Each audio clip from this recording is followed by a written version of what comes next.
Good evening, ladies and gentlemen, and welcome to the final episode in this series of the Masterson Inheritance, an improvised historical saga of a family at war with itself.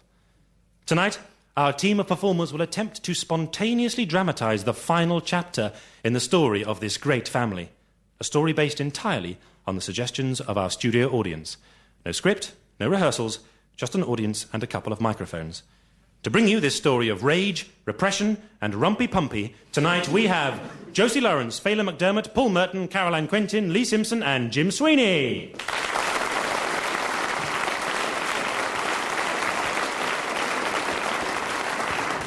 I'm going to step down amongst our studio audience now to get the ingredients, the ideas for our show this evening, set in the 1890s. So the first thing we need is a suggestion of a fashionable pastime for that period. Fashionable... Croquet. Sorry? Croquet. Croquet, excellent. The next thing we need is a reason why parents might disapprove of their children. Drugs. Drugs. Right, good.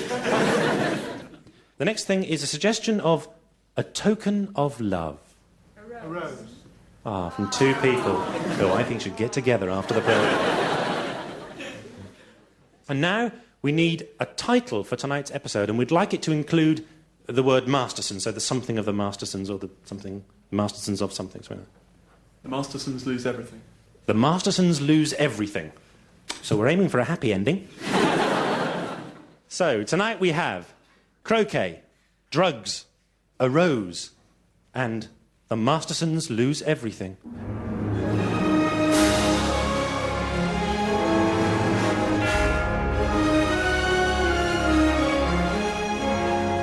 The Masterson Inheritance.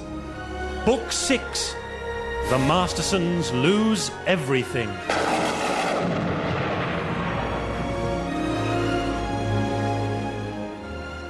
A sunlit lawn on a fine summer's day. In Hyde Park, central London, the gentle clunk of ball on mallet as a game of croquet takes place. Tarquin and Rosemary, two young lovebirds, out for an afternoon's croquet. A proper pursuit for two young lovebirds in these prim and proper days. Darling, do you think they should let sheep on Hyde Park? The older gentlemen prefer them. No, they don't.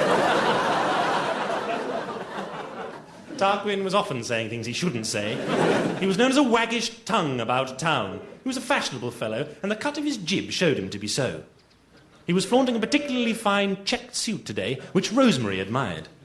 Ooh, that's a wonderful check suit, Tarquin. Do you like it? It's very, very beautiful, and it suits your wit. Yes, I know exactly what you mean. It's all the talk of Paris, check suits like this, you know. Really? Yes, they're like giant crossword puzzles. You can just fill the words in while you're waiting for the latest omnibus to come round the corner. How terribly divine. Or cross. Donkey. Yes, I do. And you'll take it to the cleaners and simply have the clues washed away. It's most enormous fun.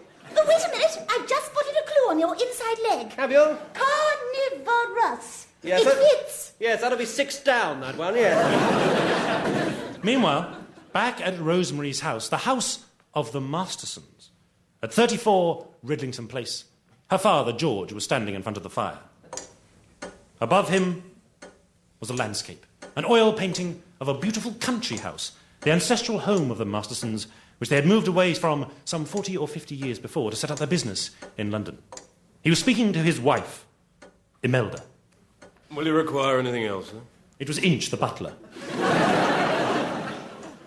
No, that will be all, thank you. Anything at all, just ring, sir. Very well. I'll be waiting. Looking forward to it. That will be all, Inch. Right, just lick your boots for a little while. I'll be off then, sir. Imelda, Yes, darling. I was thinking back to the old days. Why are you, darling? Yes. I don't know, darling. I sometimes feel a longing, a yearning, a deep and misty-eyed feeling in the very pit of my stomach that says, go back, Imelda. return to Masterson Hall. Yes, across the years, our home calls us, but will we... Sorry, did I hear a ring? Inch! We were reminiscing. Whenever you want me, just ring. Inch, just bugger off, will you? Yes. Imelda had indeed heard voices, voices which George did not approve of, for she was into the fashion of spiritualism. She held regular seances and spoke, so she said, to people who had passed into the great beyond. George, however, disapproved of these practices and thought them humbug. I'm not having spiritualists in our house. That was because he couldn't say the word properly. Back at Hyde Park, the croquet game finished. Tarquin and Rosemary were sitting down to a cream tea just by the bandstand. But Rosemary had become upset. She was speaking of her brother, Peter, and of a rather bad habit he had acquired with the set he had got into at the salons of fashionable London. He was very strange. He was smoking a very weird pipe.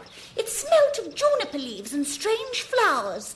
And then he started to walk on the mantelpiece and say, I'm a daffodil, I'm a daffodil. Tell me, my dear, is there any chance of him getting me some? I don't know what you're talking about, Tarquin. I thought that you'd help me. I don't like seeing my brother in this way. But don't you know it's the most fashionable thing in London to do at the moment, to smoke opium and to take cocaine? I don't care what you say. I think it's absolutely awful. And I'm going to try and get Peter some help. And if you won't help me, then I'll just have to go somewhere else. And so, her attractive speech still ringing in his ears, she wandered off. Back at the house, back at 34 Bridlington Place, not in the posh dining room or drawing room, but down in the cellars, was a young scullery maid. Her name, Ruby. She was watched over by the severe cook, Betty. You've missed a bit on the Grange, Ruby. Oh, I'm so sorry. I wasn't concentrating. Well, concentrate more. Yes. I want everything in this room blackened. My hands are going to be fair worn to the bone. Yes, well, you've got to learn to get your hands worn by the time you get married, else you get hard skin. But that's another story. Betty was a fountain of wisdom and knowledge. Anyway, I've got to go and prepare a meal. Her ladyship's having a séance of all things. I don't know what it means, a séance, but she's told me I've got to prepare a table for 6. Feel the back of my hand. Oh! Ow! And so Betty the cook went off. But as she went, Ruby was joined by a young, fresh-faced lad. His name, Jeremy, and he was the yard boy. He'd taken a bit of a fancy to Ruby, but he didn't really know how to say it. He was a simple lad, but a kind one all the same. Hello, Ruby. Hello,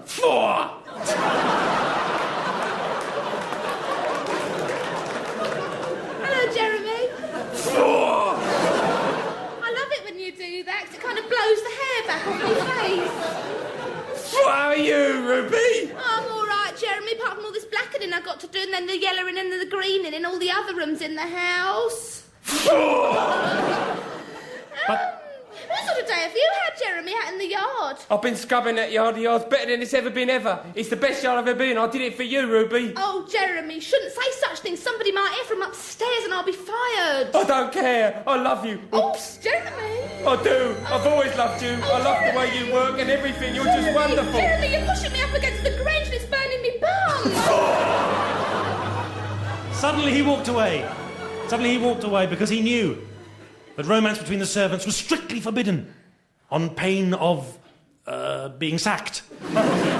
And so he looked at her and said his farewells. Love burning in both their breasts, but a love which was forbidden by their status. And so we leave these young lovebirds with a pure and simple love that the aristocracy can know nothing of. Across London, in an ornate drawing room, languidly draped over a chaise longue, is Auberon. Auberon, brother of Rosemary. A man, not much of a man, but a man who was taken with a new fashion of decadence, of foppery, of poetry, and of things beautiful. With him is his friend, Gladys. They are comparing notes on their latest verses, for they are poets, as all young men should be in this day and age. Ah, Gladys. Yes, what is it? What is it? I've been thinking about your name. My name. And wondering whether you should have it changed.